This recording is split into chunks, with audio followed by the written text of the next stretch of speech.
es hora de ocuparnos nuevamente del preflop.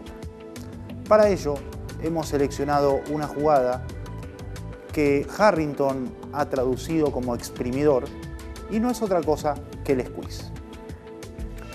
Como ustedes podrán leer en pantalla, y vuelvo a hacer hincapié en que necesitan aprender de memoria esta definición, el squeeze es una jugada que anuncia un tribet cuando hubo un open race y al menos un jugador apagado. Razonemos. Hubo un open race, existe un jugador en el medio que ha pagado y una persona vuelve a apostar lo que sería, entre comillas, un tribet. Muy bien, cuando tenemos una persona que paga en el medio es denominado squeeze. Esta jugada, a partir de los límites chicos, ya online pasa a ser una jugada más que rentable. Particularmente, y por qué no decirlo, se ve en su plenitud a partir de No Limit 50 y nos permitirá ganar muchísimo dinero preflop sin tener que mostrar nuestras cartas ni llegar al showdown. Para los curiosos que hayan indagado en el resto de las estadísticas al cual hicimos referencia en los anteriores programas, habrán encontrado que el squeeze figura como una opción disponible para agregar a nuestro HUD. No lo hemos hecho por una cuestión de espacio y porque sencillamente no creemos que sea necesaria si lo que vamos a usar es un torneo o si estamos jugando, por ejemplo, un sit and go. Tampoco en microlímites. Insisto, es una jugada más que rentable, pero necesita ser bien aplicada. En caso de no serlo, lo único que haremos es crear un pozo muy grande preflop con una mano quizás marginal. Veamos qué tiene para decirnos ahora Agustín Pugliese sobre el squeeze. Un squeeze, por lo general, la gente piensa que uno lo hace para llevarse esas 6 ciegas, 7 ciegas. En mi opinión, lo mejor es siempre hacer los squeeze por valor, o sea, para que nos paguen manos peores. Hay situaciones en particular donde tenemos una persona que abre muchas manos y foldea mucho al squeeze, que podemos hacerlo para llevarnos esas ciegas. Pero la mayoría de las veces tendría que ser por valor, para que nos pague una mano peor. Un rival en particular bueno para hacerle eso sería una persona que abra muchas manos y foldee el poco a los reyes nuestros. Lo que nos ha explicado Agustín es la utilización del squeeze por valor. Claro está, Agustín juega a límites altos, juega con los mejores profesionales de internet y esta es una jugada común a la cual ellos están acostumbrados. Nosotros, si vamos a jugar microlímites, o vale decir nanolímites o límites pequeños, podemos realizar rentablemente este movimiento, particularmente si estamos en juego Six Max y llevarnos esas 6 ciegas a las que Agustín hacía referencia. ¿Por qué no ver una mano party poker con un ejemplo clásico de squeeze para entender un poco gráficamente a qué nos estamos refiriendo?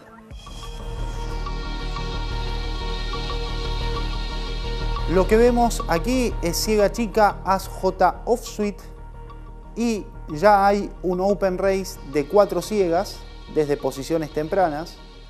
El mismo no es pagado por nadie, salvo la persona del hijack, el botón foldea. Es el turno de hacer ese tribet, entre comillas, al que hacíamos referencia cuando nos referíamos al squeeze. Y lo que logramos es que el open racer original foldee y el limper, vale decir, quien pagara esa apuesta, también foldee.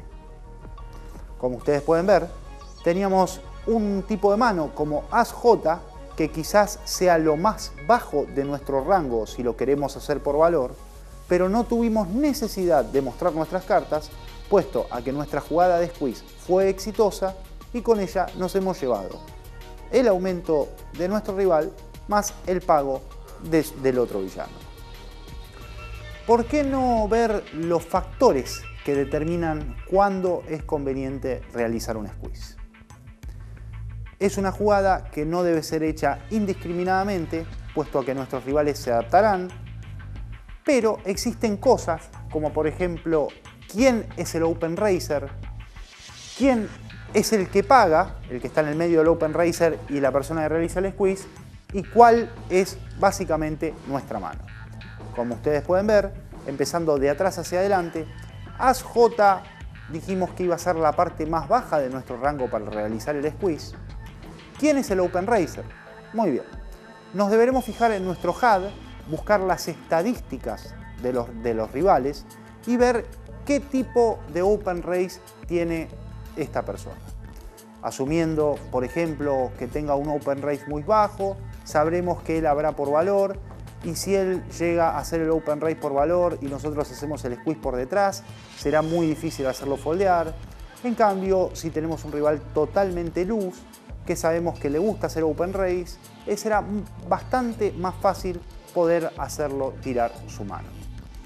Hay factores dentro de nuestro HUD que deben ser considerados a la hora de realizar un squeeze.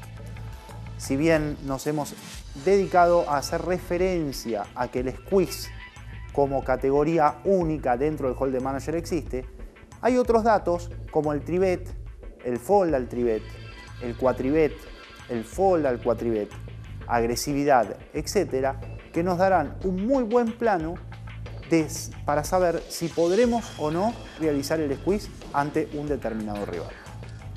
Como siempre les digo, no abusen de esta jugada porque de lo contrario terminarán siendo predecibles, el rango percibido de su squeeze será muy amplio y les terminarán pagando. Pasemos nuevamente a Agustín Pugliese y escuchemos qué tiene para aportar sobre el squeeze. Algo que es recomendable a la hora de hacer squeeze es, si estamos en plan de blufear y llevarnos esas 6-7 ciegas, que la gente que haya pagado por detrás del que abrió primero en el pozo no sea fish, no sea un jugador malo, porque nosotros por ahí queremos robarnos esas ciegas y sabemos que el que subió va a foldear, pero los fishes por lo general suelen quedarse en el pozo y terminamos jugando un pozo grande con manos marginales que no es bueno nunca. A lo que hacía referencia Agustín es lo que acabamos de denominar como el que paga. ¿Quién paga? Necesitamos chequear que quien haya pagado no sea, como dice Agustín, un fish o un mal jugador o un jugador poco observador, porque verá la cantidad de dinero acumulado en el pozo, verá que el otro rival se retira y decidirá enfrentarnos con una mano, cosa que no estamos buscando, puesto que estamos realizando un squeeze para hacerlo descartarse. Básicamente entonces deberemos ver quién es el open racer, deberemos ver quién es el que paga y deberemos medir la fuerza de nuestra mano para entender así si el movimiento será o no rentable. Los invito a pasar a una nueva mano Party Poker con otro ejemplo para tratar de redondear el concepto de squeeze. As Dama en suite es lo que tenemos en el botón. Como vemos, ya desde UTG se han subido 3 ciegas. La persona a nuestra derecha, vale decir el hijack, decide pagar y nosotros tenemos el open race, tenemos el que paga en el medio y nosotros realizamos ese tribet, entre comillas, mejor dicho, squeeze, para hablar con propiedad. Y si logramos que el primer rival foldee y hemos chequeado que el segundo rival, vale decir, el que paga, no es un mal jugador, es un jugador que sabe foldear sus cartas y es un jugador que tiene algún tipo de idea del juego, va a retirarse. Nueva mano, en este caso lo que tenemos son 2 Broadways of suite. Como ustedes pueden ver, ha habido un raise a 90, el botón ha decidido pagar, nuestra derecha ha decidido pagar y es nuestro turno. Lo que hacemos es un squeeze all-in, el monto es elevado porque en el ejemplo estamos jugando contra 3 rivales y lo que se va a producir es la lógica cadena de folds. Foldea el primer rival, foldea el botón y foldea la ciega chica. ¿Qué hemos logrado con ello? Con una mano entre comillas marginal que deberíamos haber jugado fuera de posición. No estoy diciendo que KQ sea marginal, pero pensemos que estamos enfrentando un open race de UTG y 2 calls. Lo que no queríamos nosotros justamente es llegar al showdown ni queríamos ver las cartas comunitarias. Lo que pretendíamos era básicamente llevarnos todo ese dinero muerto que había en el pozo preflop. ¿Cómo lo hemos conseguido? Ni más ni menos que realizando un squeeze. ¿Por qué ahora no ver algún tipo de consejos sobre el tamaño al que hay que realizar el squeeze? Recién hemos visto un squeeze all-in, en otros momentos nunca nos hemos hecho referencia sobre cuánto apostar, pero hemos puesto una fórmula. El tamaño, una buena base, sería 3.5 veces más 0.5 veces por pagador. Por ejemplo, si hay un open raise de 3 veces, el squeeze debería ser hecho a 12. Si bien los valores nunca en el póker son fijos ni deben ser aprendidos de memoria, esta, creemos, será una muy buena guía para que ustedes puedan, sobre la base de la misma, adaptar los montos de sus squeeze. Hemos cubierto entonces cómo realizar el squeeze, cuándo realizar el squeeze, a quién hacérselo y hemos finalizado básicamente por hablar del tamaño del mismo. Ya volvemos.